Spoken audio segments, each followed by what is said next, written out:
소개받은 공익버센터 Yes. 어필의 조진서 캠페이너라고 하고요. 이렇게 시민환경연구소에서 이렇게 주최해주시는 웨비나에 초대해주셔서 너무 감사합니다. 저는 그 크리스월드 교수님이 앞서 말씀해주셨던 그 중서부 태평양 수산위원회라는 곳에서 저희 공익버센터 어필이랑 시민환경연구소랑 그리고 국내 단체들이 다 같이 그 문제 제기를 했던 롱싱 629호 사건에 관해서 좀 더 디테일하게 설명을 드리고 그 사건이 이제 워낙 이런 불법 인권 침해가 굉장히 이렇게 잘 엮여 있다는 것을 보여줄 수 있는 좋은 사례여서 그 관해서 좀 더 소개를 드리려고 합니다. 네. 먼저 앞서서 저희 소개를 먼저 드리자면은 공익버센터 어필은 이제 서울에 있는 시민단체이고요. 저희는 이제 취약한 이주민들, 뭐 난민이나 인신매매 피해자, 뭐 구금된 이주민 등을 돕는 그런 공익법률 단체이고요. 이제 요 이슈 관해서는 제 이주 어선언 이슈를 이제 인신매매 문제로 보고서는 보호 관련해서 활동을 하고 있습니다. 그래서 보시는 것 같이 이렇게 시민환경연구소나 뭐 환경운동연합이라든지 다른 단체들과 행사도 같이 하고 함께 이런 불법업과 그리고 바다에서 인권 침해에 관해서 활동을 함께 하고 있습니다. 네, 저희가 이 롱싱 629호 사건에 대해서 MT에 그거를 함께 보면은 조금 더 생각할 수 있을 것 같아서 그거를 보여드리려고 하는데 혹시 화면이 이게 안 보이실 것 같고 혹시 유튜브 화면이 보이시나요? 보이시나요? 네. 소리가 혹시 잘 들리나요? 아, 소리가 안 들리나요? 이런. 소리가 안 들리는군요.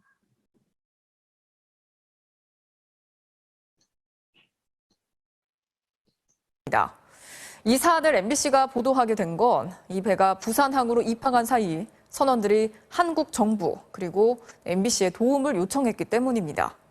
처음에는 그들이 제공한 영상과 증거를 눈으로 보고도 믿을 수 없었고 그 실태를 파악하기도 전에 중국 배는 공해상으로 나갔습니다. 즉각 국제적인 공조 수사가 필요해 보입니다. 고은상 기자의 단독 보도입니다. 지난 3월 30일 서태평양 해상 한 중국어선 갑판 위에 붉은 천으로 감싼 관 하나가 놓였습니다.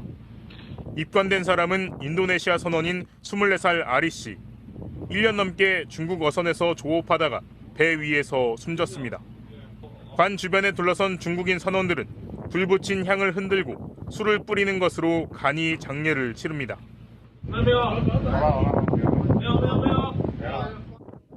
그리고는 관을 들어 그대로 바다에 던져버립니다. 깊이를 알 수 없는 바닷속으로 아리가 수장된 겁니다. 아리 씨가 숨지기 전에도 19살 알파타, 24살 세프리 씨가 숨졌고 숨진 그날 모두 수장됐습니다. 숨진 일부 선원의 서약서에는 사망할 경우 화장한 뒤 본국으로 보내주기로 되어 있었습니다. 동료들은 시신이 바다에 버려지리라고는 상상하지 못했습니다. Enggak, Ibu. Dikremasi di tempat terdekat. 동료 선원들은 배 위의 환경이 열악했고 노동 착취도 이어졌다면서 숨진 선원들이 한 달 가까이 질병에 시달리며 고통을 호소했다고 증언했습니다. Awalnya kram, terus dia tahu-tahu kakinya bengkak dan dari kaki itu langsung nyerang ke badan. Dia nyerang ke badan langsung sesak dia, Bu. 중국 선원 대다수는 육지에서 가져온 생수를 마셨지만 인도네시아 선원들은 바닷물을 정수한 물을 마시며 생활했는데 이 물을 마시고 몸 상태가 나빠졌다는 겁니다. Emang pusing, emang nggak bisa minum air itu sama sekali, Bu. Pernah juga sampai kayak ada dahak-dahak di sini. 게다가 하루 18시간에 이르는 고된 노동에 시달렸다고 합니다.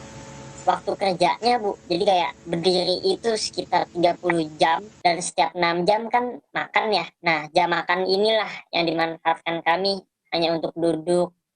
하지만 이들은 노예 같은 환경 속에서 벗어날 수 없었습니다. 전형적인 착취와 또 바다에 묶어두는 그런 장치들이 있는 거예요. 아까 여권이 압수되는 거, 이탈 보증금을 포함한 엄청나게 높은 송출 비용, 이런 것 때문에 선원 중 5명은 바다에서 13개월 동안 일하고도 고작 $120, 우리 돈으로 14만 원을 받았습니다.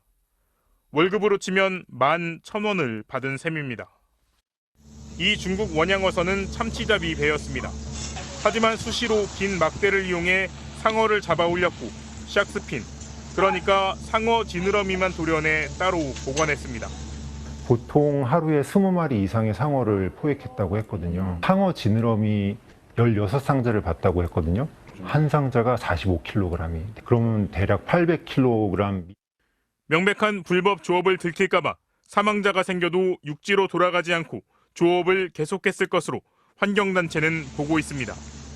배 안에 너무나 많은 상어 지느러미가 있다 보니까 검색을 받았을 경우에 엄청나게 큰 제재를 받기 때문에 그게 무서워서 안 들어간 걸로. 참다 못한 선원들이 다른 배로 갈아타고 지난 4월 14일 부산항에 도착했지만 열흘간 부산항 앞바다에서 기다려야 했습니다. 그런데 대기하는 동안 한 선원이 가슴 통증을 호소해 급히 부산의 한 병원으로 옮겨졌지만 지난달 27일 숨졌습니다. 배 위에서의 4명이 숨진 사건을 조사한 공익인권법인은 지난 4월 27일 해경에 알리고 즉각적인 수사를 촉구했습니다. 대한민국은 지난 2015년 강제 노역과 성착취 등의 인신매매를 막기 위한 네, 이렇게 조금 길어가지고 영상은 여기까지 보고 다시 제 파워포인트로 돌아오도록 하겠습니다. 네.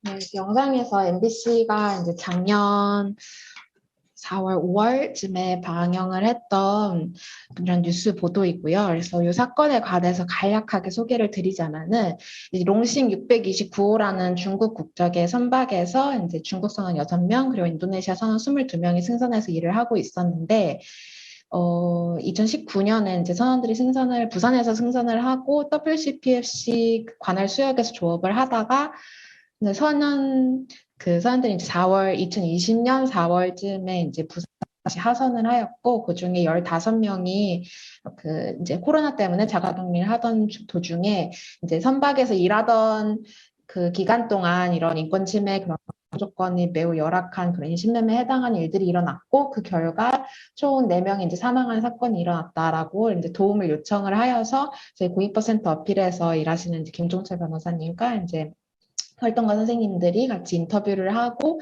그걸 이제 언론 보도를 하게 되어서 이제 사건을 많이 알리게 되었습니다. 그래서 이 사건을 이렇게 정말 간단하게 얘기를 하자면은 이렇게 얘기를 할 수 있을 것 같아요. 이 상어 지느러미 채취와 같은 아까 영상에서 보셨듯이 그런 불법 어업이 일어나던 선박에서 이제 인도네시아 선원들이 인신매매에 해당하는 노동 조건 그리고 생활 조건에서 일을 하다가 총 4명이 사망하고 그중 3명은 이제 바다에서 사망한 후에 바로 수장이 된 그런 케이스라고 말씀을 드릴 수 있을 것 같습니다.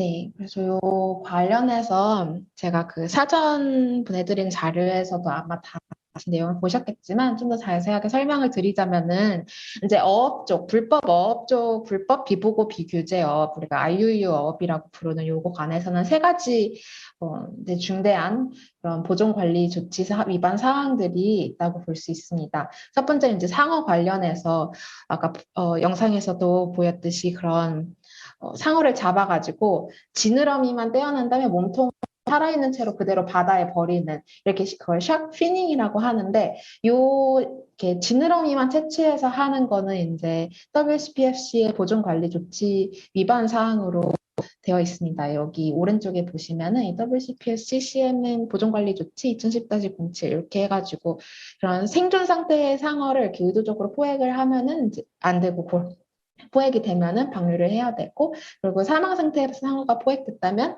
그렇더라 하더라도 그런 지느러미만 채취하는 그런 피닝 행위는 금지가 되어 있고, 그리고 더불어서 그런 상어 어획용 전문 어구를 사용하는 것은 금지가 되어 있습니다.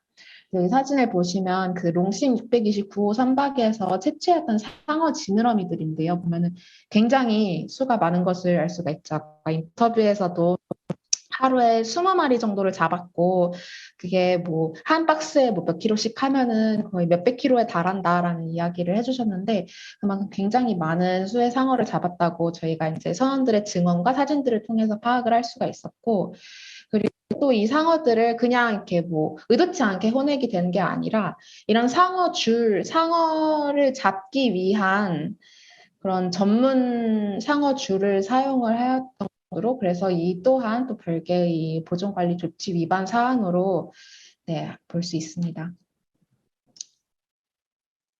두 번째 이제 불법 행위는 그런 환적 관련한 것인데요. 아까 크리스월드 교수님께서도 말씀해 주셨듯이 이런 해상의 적 트랜시프트가 굉장히 엄격하게 규제되고 되어야 하는데 그래서 이제 여기 오른쪽에 보이는 CMM 2009-06에서 보면은 환적을 할 때는 적재물을 넘긴 선박과 받은 선박 모두 이 전제 신고서를 작성을 하고 이제 보고가 되어야 하는데 저희가 증언을 통해서 선원들과 이야기를 하면서 파악했던 롱싱 629호의 그런 환적들과 저희가 정보 공개를 청구를 해가지고 그 신고되었음을 확인한 사건과 이 불일치하는 것을 알 수 있었습니다. 그러니까 이런 환적을 여러 차례 했음에도 불구하고 그중 일부가 보고가 누락이 되었다는 의심을 할 수 있었습니다.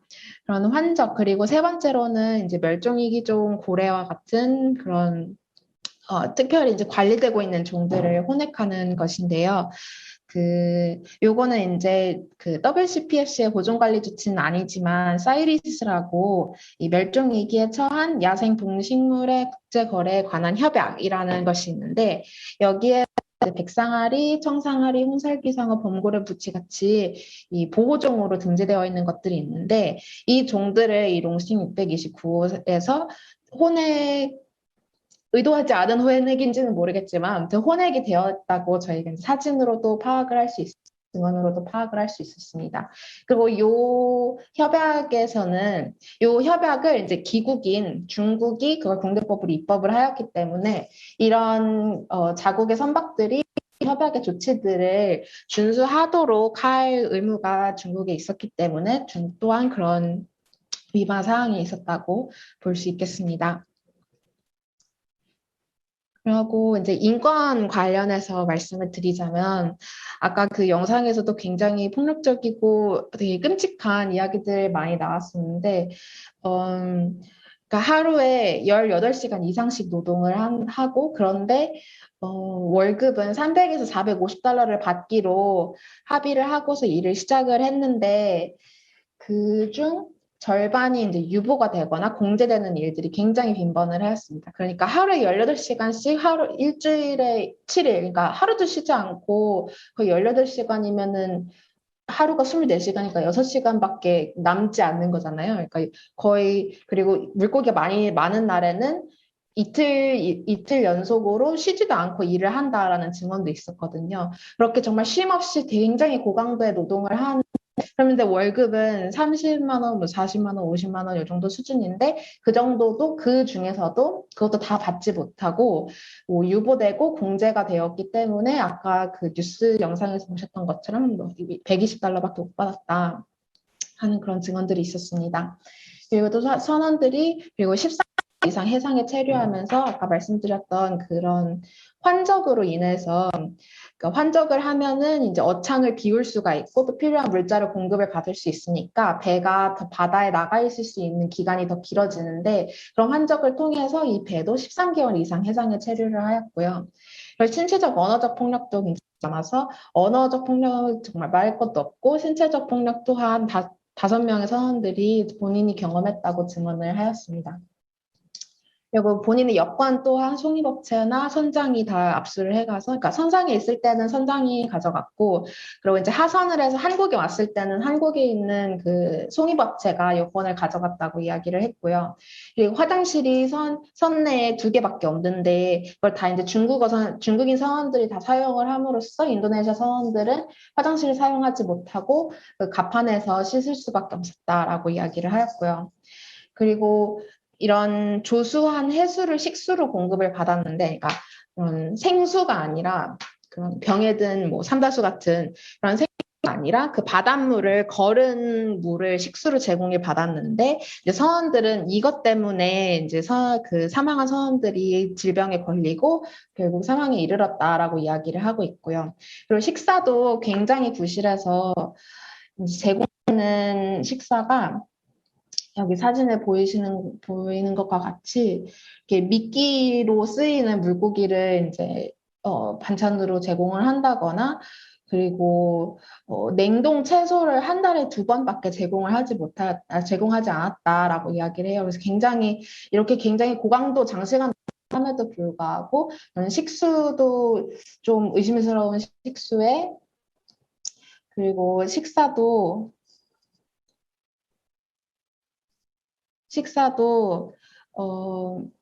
굉장히 부실했다고 볼 수 있습니다. 혹시 PPT가 잘 보이시나요? 사진 보이시나요? 지금 보여요. 아까 안 보이세요? 보였어요. 아, 조금 느린가 보네요. 네. 네. 그렇습니다. 네. 그래서 이제 최근에 이제 몽가베이라는 그 언론사에서 이 관련 사건을 굉장히 디테일하게 취재를 했는데 제가 나중에 링크를 보내드릴 테니까 한번 관심 있으신 분들은 읽어보셔도 좋을 것 같아요. 네, 거기서 보면은 이제 거기서는 의학 전문가들과 자문을 구했는데 거기서는 이 서원들이 가슴 통증과 호흡곤란 등을 겪고서 굉장히 장시간 겪고서 결국 사망을 하였다고 하거든요. 근데 이런 가슴 통증, 호흡곤란 그리고 막 몸이 부었다는 증언을 해줬는데 이게 그런 부실한 식사, 영양실조 때문인 걸 수도 있겠다라는 이야기가 있더라고요. 그래서 이런 노동 조건, 생활 조건 때문에 결국은 질병에 걸려가지고 사망에 이르렀고 그것도 굉장히 오랜 기간 그 증상을 겪고서 서원들이 실제로 사모아에 있는 그 사모아 인근 수역에서 조업을 하고 있었기 때문에 사모아에 가서 병원에 가고 싶다라고 이야기를 했음에도 불구하고 하선을 시켜주지 않아서 결국에는 바다 위에 있는 상태로 사망하고 수장이 되었다고 합니다. 그리고 하선 후에 한 명이 이제 동일 증상을 호소하다가 자가격리 기간 도중에 한국에서 사망하였습니다. 네, 그래서 이 사건이 이제 지금은 이 이후에 어떻게 되었나를 말씀을 드리겠습니다. 이 사건이 이제 저희는 이제 작년 4월쯤에 한국에서 서원들이 하선한 다음에 인터뷰를 하고 이제 상황을 알게 되었고, 그래서 이제 MBC에 보도를 내었어요. 그래서 MBC에 보도가 된 게 이게 국내에서도 굉장히 큰 파장을 몰고 왔지만, 이 인도네시아에서도 굉장히 큰 파장을 몰고 왔습니다.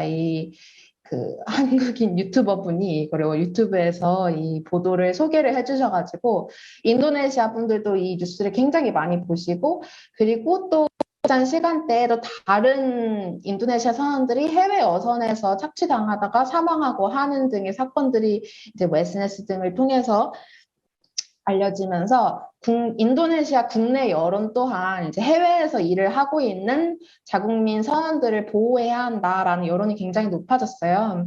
그래서 그런 국내 분위기에 힘입어서 그 인도네시아 송출업체 사장, 그러니까 송출업체를 하는 일종의 브로커 같은 거거든요. 선원들을 모집을 해서 그런 선박에 인력 공급을 해주는 그런 역할을 하는데 그런 송출업체 사장이 임신매매죄로 기소되어서 3년형을 선고를 받았고요.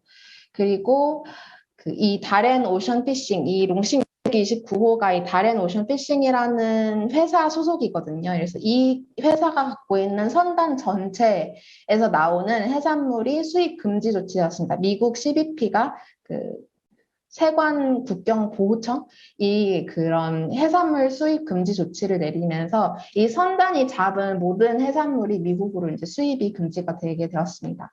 그래서 이 부분은 사실 미국에서는 이런 관련 법들이 굉장히 활발하게 되어 있어서 그런 공급망에 대해서 굉장히 인식이 높고 그런 거에 대한 관리를 많이 의무화를 하고 있어요. 그러니까 내가 이제 해산물을 우리나라에 수입을 하려면은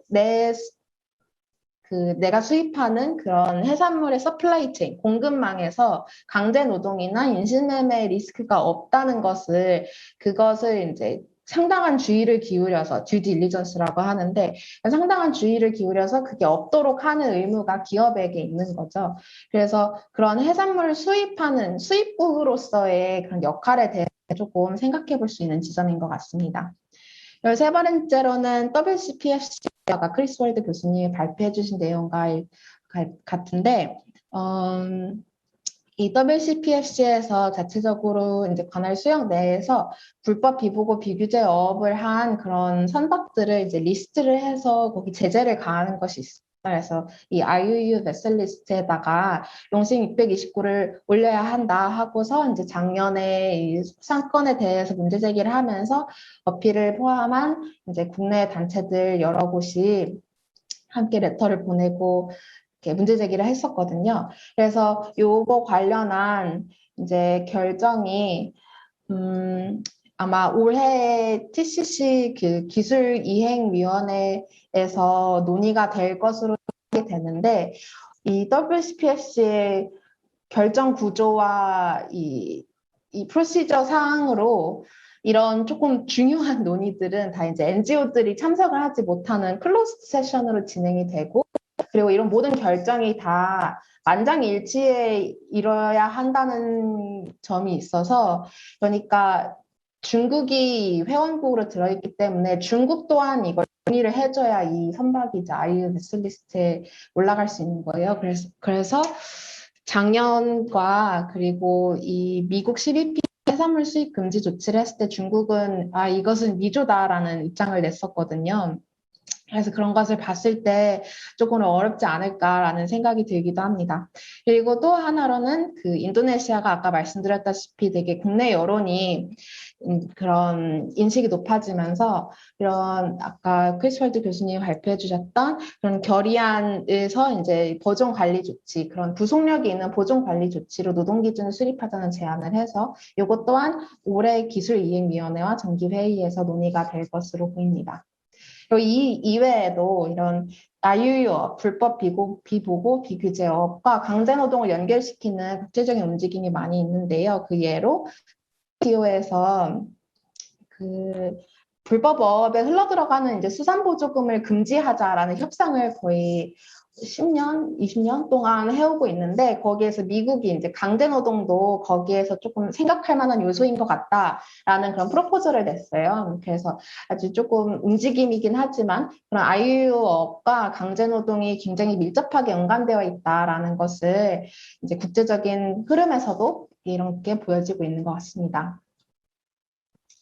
그러면 요거 이제 중국 어선에서 이제 발생한 일인데 그러면 한국에서는 이게 과연 우리는 한국 어선에서는 그런 일이 전혀 일어나지 않는 것일까 하면은 또 그렇지 않다고 말씀을 드릴 수 있습니다. 전체적인 구조상으로는 아까 롱싱 사건과 크게 다름없는 게 한국에서는 굉장히 합법적이고 구조적인 시스템으로 돌아가고 있기 때문입니다. 노동 조건 같은 경우에도 법적 규제가 없기 때문에 장시간 노동이 가능해서 하루에 막 18시간, 20시간 근무하는 것이 법적으로 전혀 문제가 되지 않고 반면에 이렇게 장시간 고강도 노동을 함에도 불구하고 임금이 굉장히 낮고 차별적이어서 최저임금부터가 차별적인 방식으로 정해지고 그리고 결과적으로 정해지는 금액도 훨씬 한국 선원들보다 낮습니다. 원양어선 같은 경우에는 50에서 80만 원, 그리고 연근해어선 같은 경우에는 182만 원인데 한국 선원의 최저임금은 225만 원 정도이거든요.